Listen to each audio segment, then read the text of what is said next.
आखिर औरत का वह कौन सा अंग हर रात बेशर्म होकर दबाने और चूसने से अचानक अपार धन की प्राप्ति होने लगती है? लोग औरत का कौन सा अंग दबा और चूसकर अमीर बन जाते हैं? जो भी मनुष्य औरत का यह अंग दबाता या चूसता है, उसके घर में सदा मां लक्ष्मी का वास रहता है और महालक्ष्मी की कृपा सदैव बनी रहती है। तो दोस्तों, आज की इस वीडियो में हम आपको एक सच्ची कहानी के माध्यम से बताएंगे कि औरत का वह कौन सा अंग है जिसे हर पुरुष को दबाना और चूसना चाहिए। अधूरी विष के समान होती है, इसलिए वीडियो को बीच में ना छोड़ें दोस्तों। एक बार की बात है, एक गांव में रामदास नाम का एक व्यक्ति रहता था। वह अपनी पत्नी से बहुत ज्यादा परेशान था, क्योंकि उसकी पत्नी बात बात पर हमेशा उसे ताना मारा करती थी। तुम्हारे पास है ही क्या, घर में खाने तक को कुछ नहीं है। दोस्तों, उसके घर में बिल्कुल कंगाली छा गई थी। एक भी रुपया नहीं था और उसके घर में खाने के लिए अन्न का एक दाना तक नहीं था। दोस्तों, एक तो खाना नहीं, ऊपर से पत्नी का ताना। वह बहुत परेशान हो गया था। उसे समझ नहीं आ रहा था कि मैं क्या करूं। एक दिन की बात है, जब वह अपने घर से एक सुनसान रास्ते पर निकल गया। वह बहुत ही सुनसान रास्ते पर चल ही रहा था कि उसे एक साधु तपस्या करते हुए दिखाई दिए। वह उनके पास जाकर बैठ गया। जब साधु ने अपना तप खत्म किया तो रामदास उनके सामने जोर जोर से रोने लगा। साधु ने रामदास से कहा, पुत्र, तुम्हें क्या दिक्कत है? तुम क्यों रो रहे? आखिर तुम्हें क्या परेशानी है? तब रामदास ने साधु महाराज से कहा, हे महाराज, मेरी एक पत्नी है जो कि मुझे रोजाना ताना मारती है। मैं गरीब हूं तो मैं क्या करूं? कितना भी कुछ कर लूं परंतु धन कमा ही नहीं पाता हूं। मेरा एक छोटा सा ढंढा था, वह भी पत्नी के क्लेश की वजह से चौपट हो गया। वह दिन रात मुझसे झगड़ा करती है। अब तो मैं दाने दाने के लिए परेशान हो गया हूं। हमारे घर में खाने के लिए कुछ भी नहीं है, इसके अलावा पहनने के लिए वस्त्र भी नहीं है। परंतु मैं अपनी पत्नी समझाता हूं कि वह मुझे ताने ना मारे, मुझसे झगड़ा ना करे, परंतु वह बिल्कुल भी नहीं मानती। साधु जी, इसी वजह से मैं बहुत ज्यादा परेशान हूं। इसी वजह से मैं घर छोड़कर यहां आया हूं। तब साधु जी कहते हैं, रो मत बेटा, मैं तुम्हें एक काम बताने जा रहा हूं जो तुम्हारी किस्मत चमका देगा। तुम्हें अपनी औरत का सिर्फ यह अंग बेशर्म होकर कर दबाना और चूस लेना है। अचानक तुम्हारे घर में धन की प्राप्ति होने लग जाएगी। तुम देखते ही अमीर बन जाओगे। साधु जी कहते हैं, जो भी पुरुष औरतों का यह अंग दबाता या चूसता है, उसके घर में कभी भी धन की कमी नहीं रहती है और ना ही उसके घर में लड़ाई होती है। वह जो भी व्यापार करता है उसमें हमेशा तरक्की होती है। साधु जी ने कहा, अब मैं तुमको औरत के उन अंगों के बारे में बताने जा रहा हूं। इसे ध्यान से सुनना और अपने जीवन में इस पर गौर करना। तब रामदास साधु जी महाराज की बातें बहुत गौर से सुनता है और कहता है कि जितना जल्दी हो सके मुझे यह बता दोस्तों। तभी साधु जी महाराज उस आदमी को एक कहानी सुनाते हैं और बताते हैं कि एक नगर में एक किसान रहता था। उसके बहुत सारे खेत थे जिस पर वह दिन रात मेहनत करता था। उसके घर में किसान और उसकी पत्नी रहा करते थे। उस किसान और उसकी पत्नी में आपस में बहुत ज्यादा प्रेम था। उसके घर में किसी भी तरह की लड़ाई झगड़ा या क्लेश नहीं होता था। इसी वजह से उसके घर में सदैव महालक्ष्मी का वास रहता था और उसके खेतों में इतनी ज्यादा पैदावार होती थी कि वह दिन प्रतिदिन और अमीर होता जा रहा था। उस किसान और उसकी पत्नी में इतना प्रेम था कि आसपास के लोग उन्हें देखकर जल जाया करते थे। धीरे धीरे उसके पूरे गांव के लोग जान गए कि किसान और उसकी पत्नी में बहुत ज्यादा प्रेम है। धीरे धीरे यह बात उस नगर के राजा तक पहुंच गई। दोस्तों, किसान और उसकी पत्नी की बात जब राजा के पास पहुंचती है तो राजा भी उसके प्रेम की काफी ज्यादा तारीफ करते हैं। वह सभी से बताते हैं कि हमारे नगर में एक किसान और उसकी पत्नी रहे हैं जिनमें कभी भी लड़ाई झगड़े नहीं होते हैं। उन दोनों में आपस में इतना प्रेम है कि मैंने ऐसा अपनी जिंदगी में कभी भी नहीं देखा। एक बार की बात है, राजा पूरे नगर में ढिंढोरा पिटवा देता है कि इस नगर में जितने भी लोग हैं वह सभी अपने घर में घी का दिया जलाएंगे। राजा की पत्नी पूछती है कि आप ऐसा क्यों कर रहे हैं? सबके घर में घी का दिया क्यों जलवा रहे हैं? राजा अपनी पत्नी की बात सुनकर कहते हैं, दीपक प्रेम की होता है। जिसके घर में घी का दीपक जलता है उसके घर में सदैव प्रेम बना रहता है और मैं चाहता हूं कि जो प्रेम किसान और उसकी पत्नी के घर में है वह हमारे पूरे नगर में रह रहे पति पत्नी के बीच हो। इसीलिए मैं हर घर में दीपक जलाना चाहता हूं। दोस्तों, राजा के सैनिक जाते हैं और हर जगह नगर में डुग्गी पीट देते हैं और कहते हैं सभी के घर रात भर घी का दीपक जलना चाहिए। दोस्तों की बात मानकर सभी नगरवासी अपने घर में दीपक जला देते हैं, परंतु जैसे ही आधी रात होती है सभी के घर के दीपक बुझ जाते हैं, परंतु किसान के घर का दीपक वैसे ही जलता रहता है। दोस्तों, दीपक हमेशा किसान की पत्नी जलाती थी, परंतु उसकी बात नहीं मानती थी। वह हमेशा अपनी मनमानी करती थी। उसका जो भी मन करता था वही काम करती थी, परंतु किसान को इस बात से कोई भी दिक्कत नहीं होती थी, क्योंकि किसान बहुत था।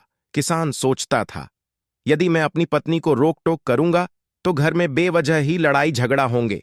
कई चीजें किसान इस वजह से अनदेखा करता था कि उसके घर में प्रेम बना रहे। राजा अपने महल को छोड़कर पूरे नगर का नजारा देख रहे थे। उन्होंने देखा कि सारे नगर में किसी के घर में दीपक नहीं जल रहा है, परंतु किसान के घर में दीपक जल रहा है। तब राजा अपनी रानी से बोलता है कि देखो, किसान और उसकी पत्नी के घर में दीपक जगमगा रहा, परंतु पूरे नगर में कहीं भी दीपक नहीं जल रहा है। इसी से पता लगता है कि किसान और उसकी पत्नी में कितना प्रेम है। तब राजा की पत्नी राजा से बोलती है कि जो किसान और उसकी पत्नी में प्रेम है वह किसान की पत्नी की वजह से है, और इसी वजह से उसके घर में इतना ज्यादा प्रेम है। दोस्तों, जब राजा रानी की बात सुनता है तो कहता है, नहीं, तुम्हारा सोचना गलत है। जो प्रेम किसान के घर में है वह उसकी पत्नी की वजह से नहीं है, बल्कि वह किसान की वजह से है। रानी कहती कि किसान की पत्नी बहुत ज्यादा समझदार है, आपका सोचना गलत है, और यही वजह है जो कि उनके घर में कभी भी लड़ाई झगड़ा नहीं होता है। राजा कहता है कि किसान समझदार है और रानी कहती है कि किसान की पत्नी समझदार है। दोस्तों, इसी तरह कुछ देर चलता रहा। इसी बात को लेकर राजा और रानी के बीच काफी झगड़ा हो गया। इसके बाद रानी राजा की दाढ़ी उखाड़ ली और राजा ने रानी को उठाकर पटक दिया। इसके बाद कहता है, हम लोगों को झगड़ा करने की जरूरत नहीं है, क्यों ना हम किसान और उसकी पत्नी की परीक्षा ले लें। सारा दूध का दूध और पानी का पानी हो जाएगा। लड़ाई करने के बाद इस बात पर राजा और रानी दोनों सहमत हो गए और दोनों की परीक्षा लेने के लिए तैयार हो जाते हैं। तब राजा अपने महल में जाता है और एक पुरुष सैनिक को बुलाता है और पुरुष सैनिक से बोलता है कि तुम किसान के पास जाओ और जो जो प्रश्न मैं तुमसे बोल रहा हूं वह तुम किसान को बोल देना। वह पुरुष सैनिक बोलता है, ठीक है महाराज। वह सैनिक राजा की बात सुनकर किसान के पास जाता है। उस समय किसान की पत्नी खेतों में गई थी, परंतु किसान की कुछ तबीयत ठीक नहीं थी, इस वजह से वह खेतों पर नहीं गया था। इस समय वह सैनिक किसान के घर पहुंच जाता है और किसान से कहता है, मैं राज दरबार से आया हूं, राजा साहब ने मुझे भेजा है। दोस्तों, किसान कहता है, बताइए, मैं आपकी क्या सेवा कर सकता हूं? आप बैठ जाइए, मैं आपके लिए पान कर आता हूं। तभी वह सैनिक बोलता है कि नहीं, तुम कुछ भी मत लाओ, मैं राजा का सैनिक हूं, बस आपके पास राजा का समाचार लेकर आया हूं। तब किसान कहता है, ठीक है, आप मुझे बताओ, राजा साहब ने मेरे लिए क्या समाचार भेजा है? सैनिक कहता है, किसान, राजा साहब ने यह बोला है कि यदि तुम अपनी पत्नी को छोड़ देते हो तो राजा जी आपको बहुत सारे हीरे जवाहरात और साथ में तुम्हारे जमीन से 2 गुना ज्यादा जमीन राजा जी आपको गिफ्ट में देंगे। इसके अलावा महल का आधा हिस्सा भी आपको दिया जाएगा। परंतु जो किसान ने जवाब दिया वह सुनने लायक है। किसान ने कहा, राजा जी, अपना पूरा राजमहल मुझे क्यों ना दे दे, परंतु मैं अपनी पत्नी को नहीं छोड़ूंगा। जाओ और अपने राजा से कह दो। किसान ने ऐसा कहा है। सैनिक जाता है और राजा को सारी बातें बताता है। इस समय रानी वहां पर सैनिक की बात सुन रही थी। सुनने के बाद रानी ने कहा, आपने किसान की तो परीक्षा ले ली, परंतु किसान की परीक्षा नहीं ली है। इस तरह से हम कैसे पता कर सकते हैं कि कौन समझदार है? इसके बाद रानी ने कहा कि अब मैं भी किसान की पत्नी की परीक्षा लेना चाहती हूं। जब दोनों की परीक्षा हो जाएगी तभी पता चलेगा कि कौन समझदार है। फिर रानी ने भी एक सैनिक बुलाया और कहा कि मेरी बात किसान की पत्नी को बोलना और याद रखना, ये बात तभी बताना जब किसान वहां पर ना हो। सैनिक ने पूछा कि रानी, क्या बात बतानी है, वह तो बताओ तो। रानी ने सैनिक को सारी बात बता दी। सैनिक किसान के घर जाता है और उसके आवाज लगाता है तो उसके घर से किसान की पत्नी निकल कर आती है और कहती है, बताओ क्या हुआ, क्यों ढिंडोरा पीट रहे हो?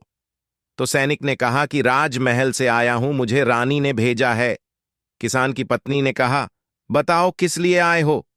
तब सैनिक ने कहा, रानी ने बोला है, यदि तुम अपने पति किसान को मार देती हो तो आपको बहुत सारे हीरे जवाहरात रानी आपको देंगी और साथ में राजमहल का आधा हिस्सा भी आपको मिलेगा।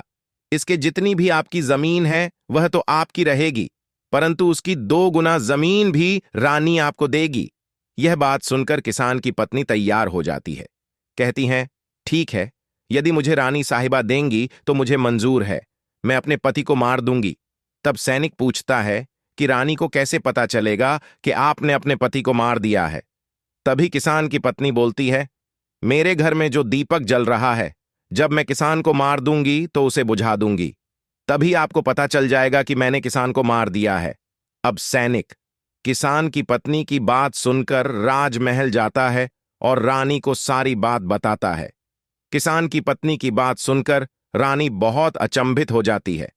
राजा और रानी को स्त्री जात से नफरत होने लगती है। उसी समय राजा अपने नगर के सभी लोगों को बुलाता है और कहता है कि मैं चाहता हूं कि मेरे और मेरी पत्नी की वजह से किसान की जान ना जाए। तुम लोग ऐसा करो, उस किसान घर जाओ और सारी बातें बता दो और उस किसान को बचा लो, वरना किसान की पत्नी उसे मार देगी।